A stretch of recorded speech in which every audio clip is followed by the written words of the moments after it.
I want to talk about some of the hiking stories that we have.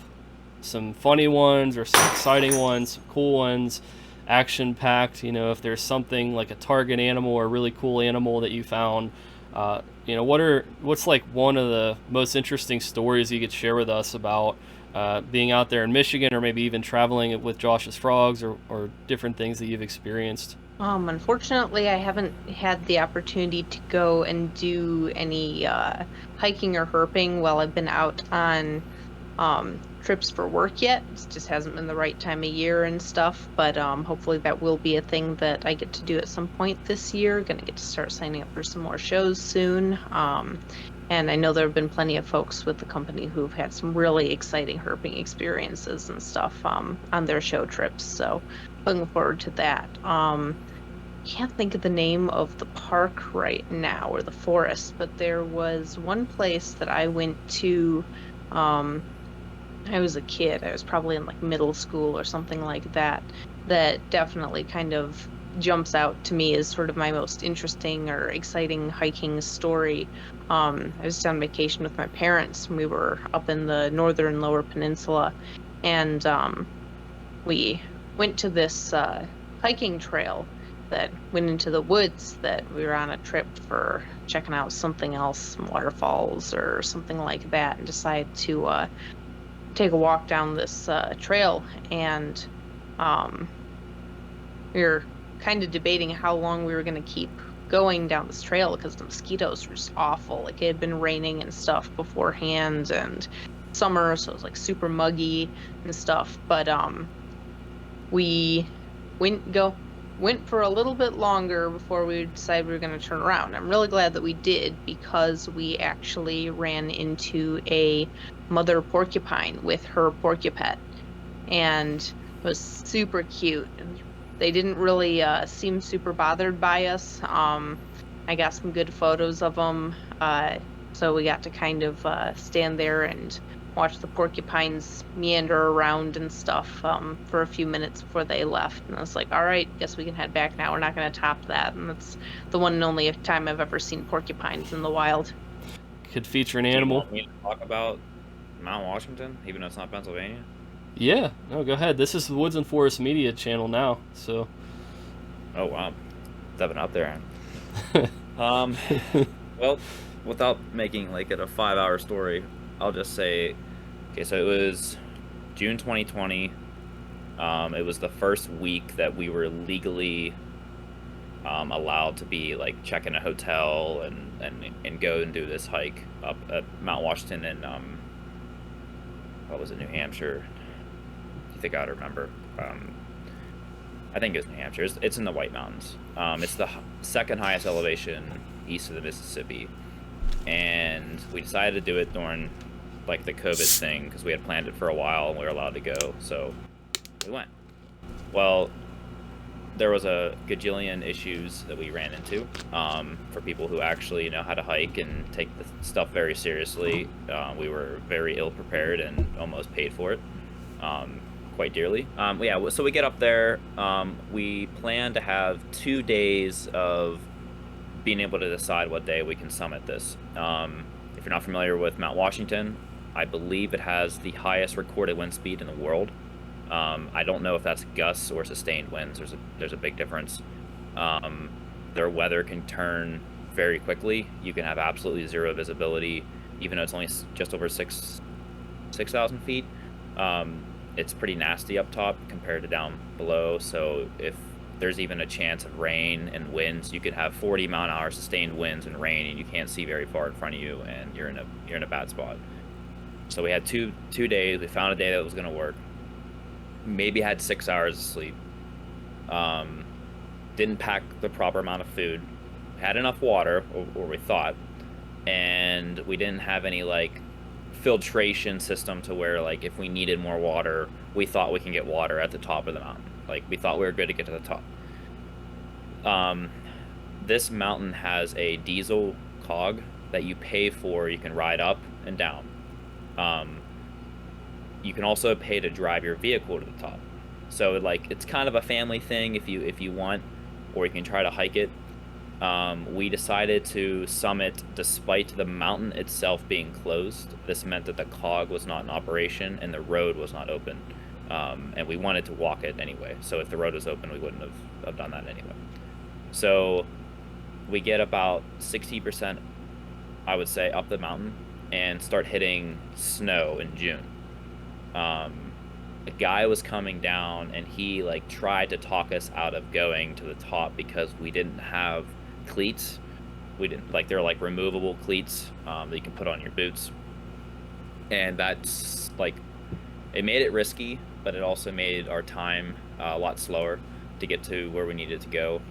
By the time we got out of the tree line, we thought we were getting close, and we still only had like 2 hours or something like that to get to the top of walking, and with like a super slow crawl. We get to a spot where they should have like water available, like a natural spring, but because of COVID, they had it all boarded up. Now, yeah, there's like a water stream coming through, but again, we didn't have anything other than just use your hands, right? Usually there's like 300 to 400 people at the top of this mountain. There was almost nobody. The only people up there was maybe a couple maintenance people working on the weather station.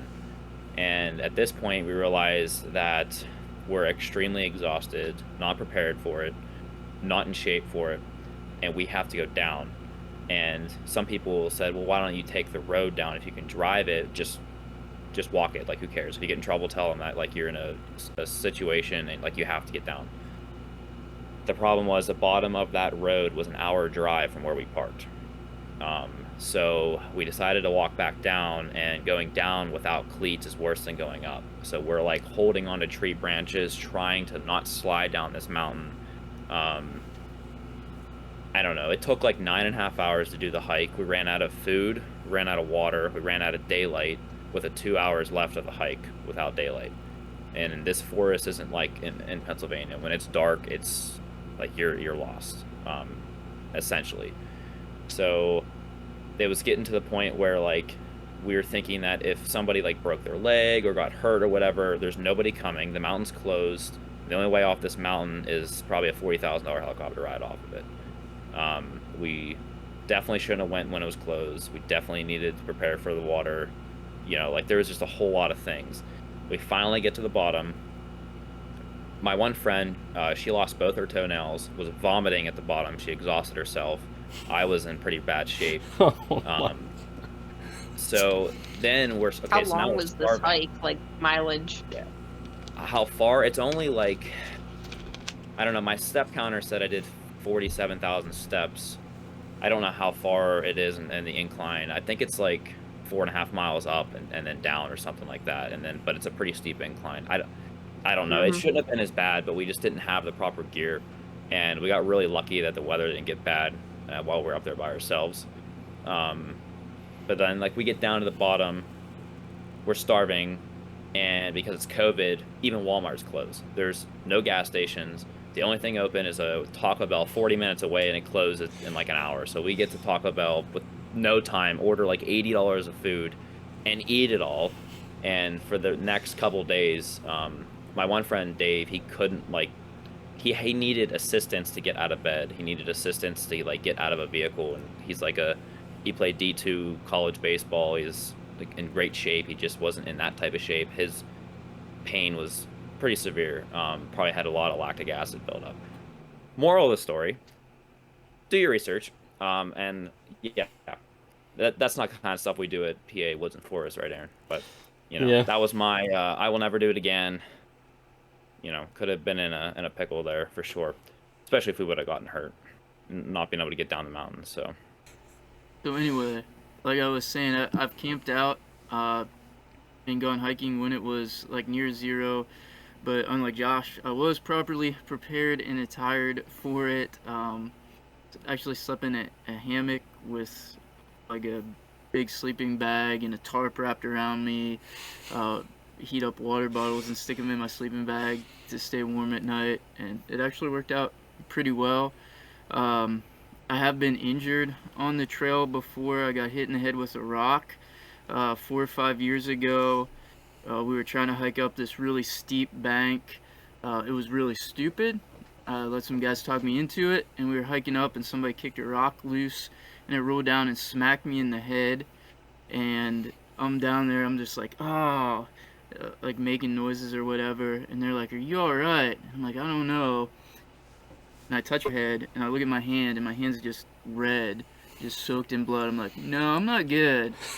Thankfully, we were like still right next to the cabin we were staying at, and walked back over to the cabin, hopped in a car. It drove about 90. I didn't drive. Somebody else drove about 90 for about an hour to get to the hospital because we were out in the middle of nowhere in northern Pennsylvania. Got, I think it was like 7 internal and 6 or 7 external stitches in my forehead. The funny part about that is I'm laying on the cabin at the porch, and they're like cleaning me up, and it's my forehead, so of course I can't see it. And one of the guys that was cleaning me up, he's like trying to just keep me calm and stuff, and he's like, it's not that bad. They'll just like stick a couple butterfly bandages on it. And I get to the hospital, and I get in the ER, and the doctor looks at it, he's like, oh, like, this is bad. This is deep. And I'm like, these guys lied to me at the cabin. That's probably my most extreme danger story. We talked about porcupines. I've seen them a couple times in the woods. Like you said, them climbing trees. Both times I've seen them that I can recall, they were like way up in trees. They're pretty awesome to see. I had a friend that got a porcupine quill in his hand one time, and you don't want to mess with a porcupine. Their quills are barbed, and so if you get the quill in your hand or your arm or whatever part of your body, you can't pull it back out because that barb just hangs up in there. We actually had to go to another friend's house whose dad was a dentist, and he had to get Novocaine to numb my buddy's hand, and then he had to get like forceps and a scalpel to basically like cut and pull it out. It was pretty nasty. That was not a fun time. So don't mess with porcupines if you see them. That's pretty rough. I'm trying to think what other stories I was thinking about sharing. I went up to Vermont one time with a bunch of buddies. We went to a place called Mount Mansfield. It's a big mountain, like ridge in Vermont. We hiked up to the top, and we spent like a couple hours doing like fairly difficult hiking to get up to the top of this ridge. Hiked up above the tree line, and we get up to the top, and they have this like lookout area at the top, and there's somebody there like hanging out up there, like a guide kind of to talk to you. And we get up and we're looking around, and we're like, this is awesome. We're like out in the middle of nowhere. We climbed up this huge mountain, turn around, look on the other side of the mountain, and there's a ski lift and a ski resort coming to the top of the mountain, and people were riding the ski lift up to the top of the mountain. And so we thought we were like way out there, and there's like a ski lift right behind us. So that was a little discouraging.